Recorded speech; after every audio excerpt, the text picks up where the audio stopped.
All right. Welcome to data analysis for research project number one using SPSS. Right now, I am looking at the Enough Study demo data using SPSS, which you can access via the instructions on the syllabus. This one, I think SPSS is a little more user-friendly than R because it has drag and drop menus, and all you have to do to navigate it is kind of look around. Um, R has some advantages in that it's a free software that anybody can download, but it's quirky, and there's a bit of a learning curve in terms of getting up to speed on how to use it. So we'll start with SPSS, and then we'll do a separate one for R. This is research project one, and we'll go through the enough demo analysis one in this video today. So, first I want to orient you to the enough study demo file and how it looks in SPSS. You can see all the variables, and there's a total of 15 variables in the data file. You have a response ID for people, that's individual response numbers that each individual person in the sample is listed under. They have a unique one, each of them. We've got LWE pre and LWE post. Those are our outcome variables. Those are people's living wage estimates, both pre the experimental manipulation and post, so after the experimental manipulation. You have condition, which is our third variable here called condition. It's our notation for the experimental manipulation. There are 3 levels of this experimental manipulation. The first is reminders of expenses that people have done in the past having to do with improving your quality of life. Second condition, randomly assigned to, is reminders of expenses where people were investing in their futures. And a third condition is an experimental manipulation where people are reminded about having to pay slightly more for a product that was, of higher quality or higher value. All of those are to remind people of some of the expenses that they make monthly that impact their quality of life or their future. And we're wondering, if you'll recall, if these reminders will increase people's living wage estimates. All right. We have additionally these variables here. They're all string variables. They're all text variables. They're people interacting with our experimental manipulations. That's for research project 2, so don't worry about those yet. And then we have demographics for the sample. It includes the age of participants, their gender, their racial identity, the education that they've completed, and their income. All right. So, for a study like this, all we're doing with SPSS is trying to get a summary of, essentially what the sample looks like. Who are our participants in the sample, and how do they respond to our experimental manipulations? So first, who are these people? A couple of ways to figure out how many people are in the sample. You can look at the overview tab here. So we're on variable view. You go to overview tab. It says we have 461 cases. So our sample size is 461. Variable view is here. You can also go to data view. You can go all the way down. This is a way to check your responses. We should have 461, and we do, right? All right, so we have 461 people in the sample, but what are they like? How old are they first? One way to look at that is to get some summary statistics.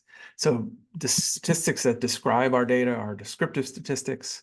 So you can go here for descriptives, and descriptives again to give you descriptives. And then you get descriptive statistics for any of the variables that you want that are numeric in type. So they can be summarized with measures of mean, standard deviation. If I want age, I can ask it to do that here. Options is you can have many different kinds of variables returned back.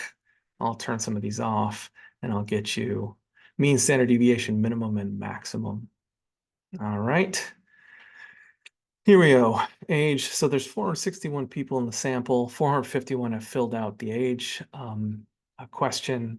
Not uncommon to have missing data when you're dealing with real people. 10 people decided that they didn't want to tell us their age. Totally fine. The minimum sample age is 19. The maximum is 79 with a mean of 43.48 and a standard deviation of the sample of 13.04. So that's the age data that we can add in terms of describing how old our participants are. All right. Next, you're wondering about the gender, the racial ID, the education and income of our participants. I think these are best summarized with frequencies. So like how many people are in each category. To analyze this, we go to descriptive statistics to describe our data, but here we're doing frequencies now. And frequencies are going to be for gender, racial ID, education and income. We want all these, and then we can just press OK to get these frequency data. All right. So this output is going to show us information for each of the categories and their frequencies. You can see missing data for 11 for both gender and racial ID, and then 10 people didn't answer for education income. Again, very common to have missing data from real participants. And then for gender, you can see people, 190 identifying as men, 256 identifying as women, with 4 non-binary third gender and the like. Total of 11 missing. For racial ID, we have 242 white and 208 Black participants. Remember, the sample for the study was white and Black participants on prolific academic.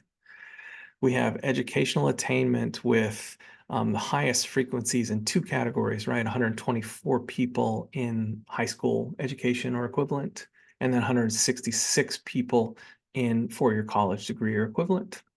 And then for income, you have basically a bimodal distribution. Should be consistent with our sampling, right? We had some sampling of lower and higher income participants. We have 91 people between 35 and 50,000 annually for family income. And then we have another chunk of people between 100 and 150,000 in income. So you can use these data to summarize, who the people are in your study. And that goes in the participant section of your method section. Okay. So next, we want to examine our main outcome measures to see, if we can run inferential statistics on these measures. We got to know like what the distribution of these data look like. And so to this, you want to use descriptives again. And instead of age this time, we want to do living wage estimates pre and post. Your code book has information about how we ask these questions. And then with this, we can ask it for kurtosis and skewness. This is telling us if our outcome measures are violating our assumptions about normal distributions of data. So not too skewed, not too flat, chunky, normal distributions. And so we can enter both of these into our descriptive stats. This is on the bottom here where the red arrow is. What you can see is 461 people answered the pre-living wage estimate, 454 answered the post. You can see the mean here, 4,319 in income, 4,588 in income, around 2,000-ish in standard deviation, but no significant skewness or kurtosis. So we should go ahead and proceed with both reporting the mean and standard deviation for the living wage estimates, pre and post, reporting where the instructions for these estimates from the code book, where does it come from? Comes from our Park et al. Paper we read in the first week. And we can add that to our methods section in the measures section. Okay. So we have a distribution of our pre and post living wage estimates that doesn't violate normality. Our final question is really about, our general research questions. And so now we're going to make some inferences. Our first question is, remember in the paper on living wage estimates, income is positively associated with living wage estimates. So that the more you make, the higher you think the amount is needed to live, right? So that's enough to live. So your living wage estimates are higher. So we should see a positive correlation in our own study. That would be a replication of that prior study. We can do this by analyzing using a correlation coefficient. So this is describing a relationship between two variables. We can analyze. Now we go all the way to correlate, and we're doing a bivariate, so between two variables correlation. Click on that, and then you can chuck variables in here to this variable section. These are the ones included for the analysis. We're including the pre, the post living wage estimates and their correlations with income. All right. Pearson correlation, two-tailed significant tests, and we're flagging significant correlations.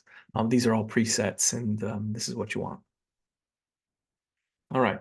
You can ignore the coloring that happens. I'm not exactly sure what those mean, and what counts as a highly positive correlation, and why 0.88 doesn't count as that. SPSS is not the boss of you. But what we can see here is the correlation matrix between these variables. You know, pre-living wage estimates is correlated 1 with pre-living wage estimates with itself. That makes sense. It's also extremely highly positively correlated with post-living wage estimates, right? It's the same person at 2 time points, pre and post manipulation. You would expect those to be highly correlated, and they are. This is not a confirming hypothesis kind of thing. It's more important information to know when you're examining your data, that these two living wage estimates are highly reliable. That's a good thing to know about measurement. What's consistent with our predictions would be this significant correlation between people's own reported income and their living wage estimates, both pre, right here, 0.379, and post, 0.361. So those two are consistent with a positive correlation between what people make in terms of income and what they think is a living wage. This is consistent with that prior paper by Park et al. And it's a replication in these studies. So important result to report in your analysis. Here you're reporting both the significant correlation, 0.379, the significance of that correlation, and you're reporting the degrees of freedom, which is a calculated from N that we talked about in class. All right. Another thing that we're wondering is, whether or not conditions shaped people's living wage estimates. The first way to analyze that, and there are 3 total, the first way is to look at just a pre-post analysis. So if people's living wage estimates change, they should be driven upward by the whatever condition they were in. And so to do this, we're going to need to examine the group differences, and we're going to compare means in a paired sample t-test, right? So it's basically a paired sample compares within the same person if their responses change from one time to another. So we're comparing pre to post here, and we can just press OK. So here we have the results of this analysis. And so you have means for pre and post here, standard deviations and sample size that's included in this analysis. They throw out some of the pre so that there's matching. So everybody's got data on both cases. You see that correlation again between pre and post is 0.882, significant positive correlation. And then this is the paired sample t-test that's testing if there's a significant difference between pre and post. There is a 261 average difference between the two. And then accounting for, how each individual has a time 1 pre and time 2 post. Is there a mean difference between pre and post for each, on average, for our sample across our participants at the 2 time points? What we have is a t-value that is a large t-value, an extreme t-value on the distribution of 5.791. And that is significant at one-sided p-value or two-sided p-value. And so here you would report the means of pre and post. You would report the t-value, the degrees of freedom, and the significance level. And so here we do know that our living wage manipulation reminders did significantly increase people's estimates of a living wage. All right. Second thing to ask is, were our experimental conditions different? Were they differentially increasing people's living wage estimates. To answer that question, you want to compare means again. Here it's looking at least 3 different experimental conditions. So that's going to need a one-way analysis of variance. For that, what you want is a factor, which is condition. So our 3 condition variables. And then you're going to want just posts, right? The outcome at the end. Okay. We're not going to look at people's pre-estimates. We're just going to look at mean differences by post. We can just press OK here. What you find with this is, so here's the analysis of variance. It's got degrees of freedom of 2, 451. The F statistic is 0.905. This is not an extreme value of F. It's close to 1. And so it is not a significant difference between groups. We're not seeing a significant difference between the different reminders with this analysis on post estimates of a living wage. All right. So no significance there. We can also combine the pre and post analysis with the between group analysis. That's going to be a mixed analysis of variance that's going to come from general linear model, repeated measures. What we're going to have is first factor, which is going to be our living wage estimates, and it's going to have 2 levels. I'm going to add that here. We're going to find that, so you can define it, there's 2 variables, variable 1 and variable 2. We're going to have pre and post. And then for between subject factors, we're going to add condition as that second factor. So we're looking at between condition and within subjects conditions, right? We can also ask for descriptive statistics. So that'll give us means that we'll want. And then we can also ask for plots. And what I would advise is condition, separate lines that you add, and then you can have a bar chart with confidence intervals to show you what's going on. And then we just press OK for this analysis. All right, so what we have is 2 within subjects factor with 2 levels, and a between subjects factor with 3 levels. These are 3 different experimental conditions and the number of people in each. You got the means reported for each of the levels and the overall mean. And then you have a little further down the tests of within subject effects. The living wage estimate has a difference, a significant difference between pre and post, highly significant. Degrees of freedom 1, 451 at 33.107, significant at 0.001. So statistically significant difference between pre and post. That is not changed as a function of condition. And then we know it's a linear effect, right? It's not, quadratic and the like, curved as an effect. And then there is no condition difference, between the different living wage estimates. So it's an F close to 1 again. That's not significant.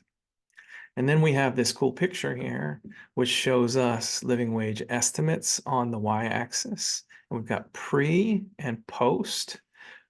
Pre is in blue, post is in red, and we have the 3 different conditions: quality of life, invest in the future, and pay slightly more. What you see here is all 3 have higher post than pre, but there's not any variation as a function of different conditions. So that's the SPSS tour of our data analysis for Research Project 1. Hope you enjoyed.